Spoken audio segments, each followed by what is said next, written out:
हम ऐसे लड़ेंगे कि जैसे एक आज़ादी की लड़ाई हो, बड़े स्तर की ये लड़ाई होगी और आज़ादी की तरह बिल्कुल ये लड़ाई लड़ेंगे, इसमें कोई संदेह नहीं है। यहाँ उपस्थित हमारे इस लड़ाई के सहयोगी साथी और हमारी महिला बहन जो रेसलर हैं, भाई जो रेसलर हैं, उनकी इस लड़ाई में, क्योंकि आज लंबा समय हो गया और कोई पॉजिटिव रिजल्ट नहीं आए। मैंने 4 तारीख में आपसे वादा किया था कि मैं यहाँ परमानेंट के लिए बैठूँ। मैं जबान दे के फिरता नहीं हूँ। बाबा साहब अम्बेडकर ने भी कहा कि किसी भी देश की तरक्की का पैमाना मैं उस देश की महिलाओं की तरक्की को मानता हूँ। जिस देश में उस देश की बेटियां जिन्होंने नाम रोशन किया उनके साथ अन्याय हो तो मेरे जैसे भाई घर नहीं बैठ सकते। वो जिन हालातों में यहाँ हैं उन्हीं हालातों में उसी बिना सुविधाओं के हम लोग इस आंदोलन को हम लड़ेंगे और जब तक हम लोग नहीं जीतेंगे तब तक ये आंदोलन हमारा यहीं इसी स्थल से जारी रहेगा। और मैं अपने सभी साथियों से कहूँगा, मैं इसलिए चुपचाप आया कि फिर क्योंकि मेरा मकसद दिखावा करना नहीं है। अगर मैं दिखावा जोर लगा के आता तो पुलिस के लोग बाहर ही रोक लेते। अब मैं आ गया हूँ तो जो मुझसे प्यार करने वाले वो भी आ जाएंगे। तो मुझे उम्मीद है कल के बाद जो है यहाँ एक मेला रहेगा, उस मेले को देखने के लिए बहुत लोग आएंगे। और फिर मेरा ये भी मानना है कि हमें अपनी बहनों के हौसले को बढ़ाना है। कल रात की भी एक घटना पता लगी, उससे पहले भी। अब तो जरूरत है ना, भारत का हमेशा का इतिहास रहा है कि हमेशा यहाँ नारी की रक्षा हुई है। और मेरी माँ ने तो मुझे सिखाया कि अगर किसी बेटी का अपमान और तुम वहाँ मौजूद हो और तुम उसको नहीं रोक पाओ तो कोई फायदा नहीं तुम्हारे जीवन का। मैं अपनी बहनों को दिया वचन निभाऊंगा और मेरा वादा है कि वो जो चाहती थी गांव तक प्रोटेस्ट जाए, कल के बाद आप देखना गांव तक प्रोटेस्ट जाएगा। आपको गांव से खबर मिलेगी, कस्बों से, तहसील से खबर मिलेगी कि सब लोग न्याय मांग रहे हैं देश के प्रधानमंत्री जी से, क्योंकि ताकत उन्हीं के पास है ना, देश की सरकार से। और उन सब लोगों से जो चुप बैठे उनसे भी सवाल पूछ रहे हैं कि अपनी बारी का इंतजार कर रहे हो क्या। तो इसलिए बहुत बहुत धन्यवाद। आज से हम लोग इसी प्रोटेस्ट स्थल पे अपनी बहनों भाइयों के बीच रहेंगे और लड़ाई को मजबूत करेंगे। धन्यवाद। में जो मुद्दे इन्होंने उठाए हैं उन मुद्दों पे इनको पूरे तौर पे संतुष्टि हो। अगर संतुष्टि नहीं है तो उसके कई कारण हैं और सबसे बड़ा कारण ये है कि कोई ये गलत फहमी लेके ना चले कि इस आंदोलन की प्रकाष्ठा वो नहीं होगी जो किसान आंदोलन की हुई थी। मैं इस बात का पक्षधर हूँ और मैंने ये बात समझी है कि ये युवाओं की लड़ाई, युवा पीढ़ी और ख़ास तौर पे जो हमारे युवा बहनें हैं जिन्होंने इस देश के लिए कहीं ना कहीं किसी ना किसी स्तर पे इस देश का नाम दुनिया में रोशन किया है, अगर उनको ही कठिनाई है, उनके अधिकारों का हनन होता है, उनको ही ये लगता है कि हमारी जिंदगी उस तरह से हम नहीं जी सकते जिस तरह एक स्वस्थ समाज के अंदर कोई जिए, तो इससे बड़ा दोष क्या हो सकता है।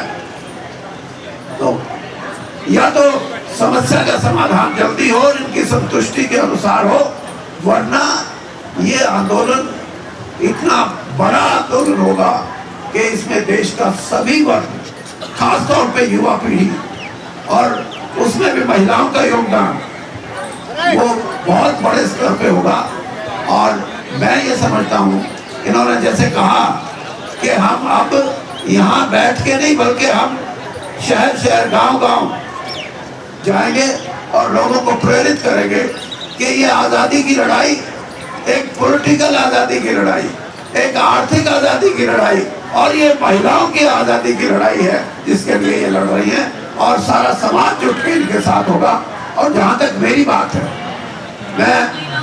मैंने भी अपने स्तर पे संगठन के कुछ अधिकारी जो हमारे हैं उनसे कुछ बातें की हैं और मैं ये समझता हूँ कि मैंने उनको भी कहा है कि समय बहुत बड़ा बलवान है। समस्या का जितना जल्दी आप हल करेंगे उतना ही लोगों में एक संतुष्टि आएगी, वरना लंबा संघर्ष के बाद भी अगर सही भी बात सिरे चढ़ जाए तो लोगों में संतुष्टि नहीं आती।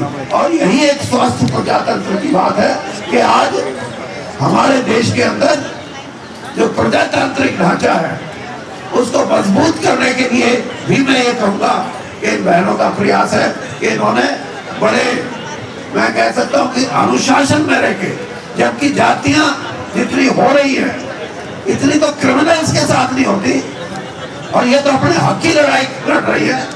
तो आपसे मैं ये समझता हूँ कि जहाँ तक ये लड़ाई जाएगी इस देश का युवा इकट्ठा होगा और एक क्रांतिकारी बात, जैसे मैंने कहा कि ये सामाजिक आजादी की, महिलाओं की सामाजिक आजादी की लड़ाई होगी, और इसमें मैं और मेरे सभी साथी इनके साथ हैं और पूरे तौर पे साथ रहेंगे, हमें किसी की परवाह नहीं।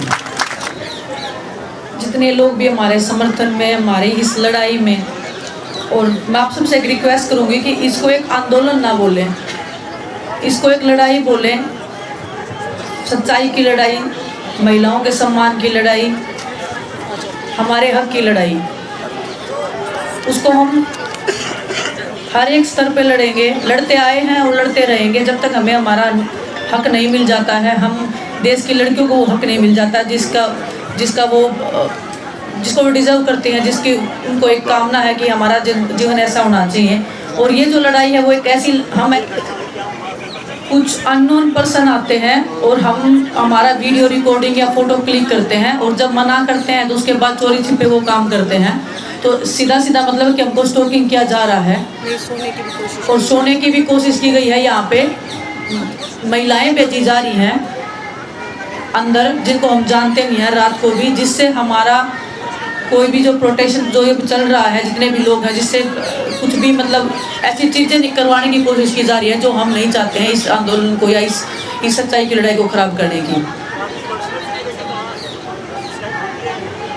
होती है लेकिन वो भी जिम्मेदारी लेने को रेडी नहीं होते हैं कि आप हमने खड़ा कर रखा है, वो उसके ऊपर जिम्मेदारी डाल देता है, वो उसके ऊपर डाल देता है, लेकिन कोई भी रिस्पॉन्सिबिलिटी लेने को रेडी नहीं होते हैं। अभी सर ने कहा था कि जरूरत पड़ेगी तो घर में भी घुस जाएंगे, एक तरह से के ही जो इशारा था, क्या ये ऐसी नौबत आ रही है, आने वाली है? आप उनसे मत पूछो, मेरे से मैं अभी तो नहीं आ रही, जब जरूरत आएगी ये हो जाएगा, बिल्कुल हो जाएगा।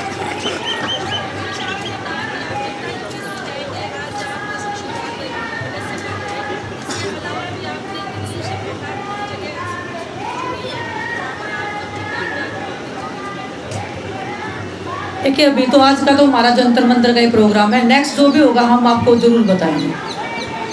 ठीक है, थैंक यू। हम ऐसे लड़ेंगे कि जैसे एक आज़ादी की लड़ाई हो, बड़े स्तर की ये लड़ाई होगी और आज़ादी की तरह बिल्कुल ये लड़ाई लड़ेंगे, इसमें कोई संदेह नहीं है। और आप सबका सहयोग और समर्थन उसमें चाहिए, क्योंकि ये जन जन की लड़ाई है। आपके घर में भी बहन बेटियाँ हैं, हमारी भी बहन बेटियाँ हैं, हमारी भी बहनें हैं जो पूरे देश में हैं और जो चाहती हैं कि उनको भी न्याय मिले।